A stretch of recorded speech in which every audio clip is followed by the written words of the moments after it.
पढ़ेंगे चैप्टर 6 जैव प्रक्रम, जो कि बायो का चैप्टर है। सभी प्रक्रम जो सम्मिलित रूप से अनुरक्षण का कार्य करते हैं जैव प्रक्रम कहलाते हैं। मतलब अनुरक्षण यानी हमारे शरीर की रक्षा, टूट फूट को रोकने के लिए अनुरक्षण की आवश्यकता होती है।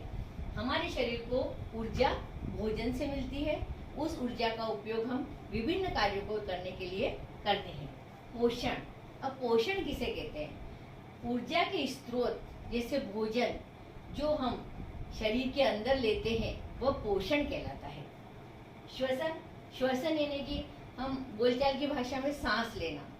तो श्वसन को हम विज्ञान की भाषा में इस प्रकार से डिफाइन करेंगे कि शरीर के बाहर से ऑक्सीजन शरीर के अंदर लेना और आवश्यकता के अनुसार उसका उपयोग भोजन के विघटन के रूप में भोजन के विघटन में करना श्वसन कहलाता है। कि वो एक कोशी जीवों में सभी कार्य एक ही कोशिका करती है। जैसे वेस्ट प्रोडक्ट निकालना हो या गैसों का आदान प्रदान करना हो, इसके लिए किसी विशेष अंग की आवश्यकता नहीं होती है।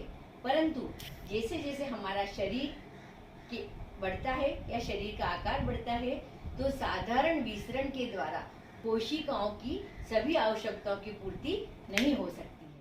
परिसंचरण, परिसंचरण को हम दैनिक जीवन में शाब्दिक अर्थ में देखें तो इसका अर्थ होता है ट्रांसपोर्टेशन, अर्थात किसी वस्तु को एक स्थान से दूसरे स्थान तक ले जाना।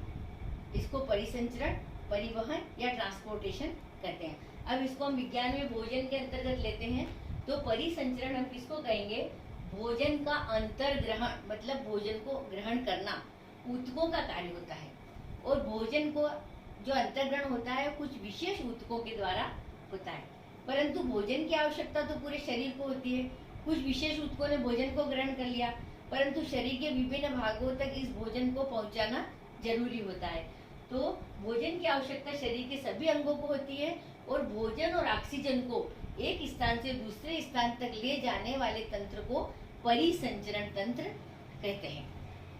उत्सर्जन तंत्र, जब भोजन का पाचन हो जाता है और यह पाचित भोजन शरीर के विभिन्न अंगों तक पहुंचाया जाता है, तो इस बीच कुछ रासायनिक अभिक्रियाएं होती है और कुछ ऐसे पदार्थ बनते हैं जो हमारे शरीर के लिए अनुपयोगी और हानिकारक होते हैं।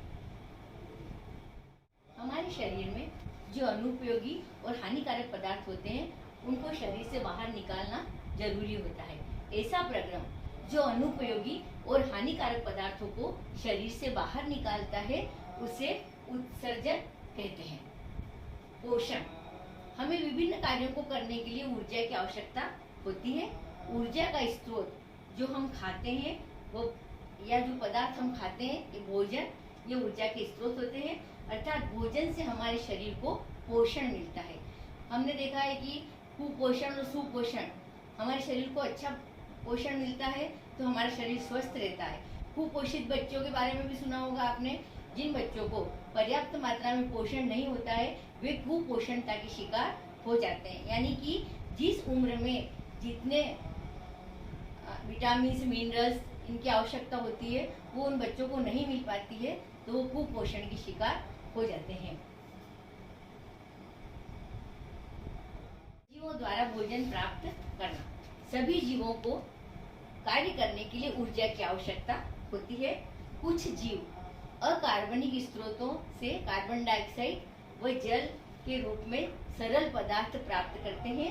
ये सभी जीव स्वपोषी होते हैं, जिनमें सभी हरे पौधे तथा जीवाणु हैं। अन्य जीव जटिल पदार्थों का उपयोग करते हैं जिन्हें सरल पदार्थों में तोड़ना आवश्यक है। इसके लिए ये जीव जैव उत्प्रेरक का कार्य करते हैं, जिन्हें एंजाइम कहते हैं। उत्प्रेरक हमने पढ़ा है पहले। उत्प्रेरक वे होते हैं जो क्रिया में भाग लेते हैं परंतु खुद नहीं बदलते हैं।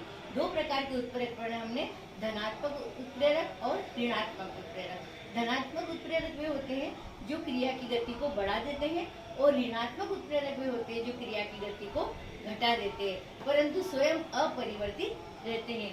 तो ये जैव उत्प्रेरक का कार्य करते हैं जिनको कहते हैं एंजाइम। अतः विषमपोषी जो होते हैं वो डायरेक्ट या इनडायरेक्ट रूप से स्वपोषी पर डिपेंड होते हैं।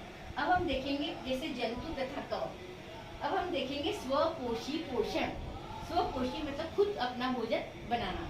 ऐसा पोषण जिसमें जीव अपना भोजन स्वयं बनाते हैं और ये अपना भोजन प्रकाश संश्लेषण की क्रिया द्वारा बनाते हैं। अब प्रकाश संश्लेषण क्या होता है ये अपन वीडियो के नेक्स्ट पोर्शन में, चैप्टर के नेक्स्ट पोर्शन में देखेंगे। Thank you for watching this video.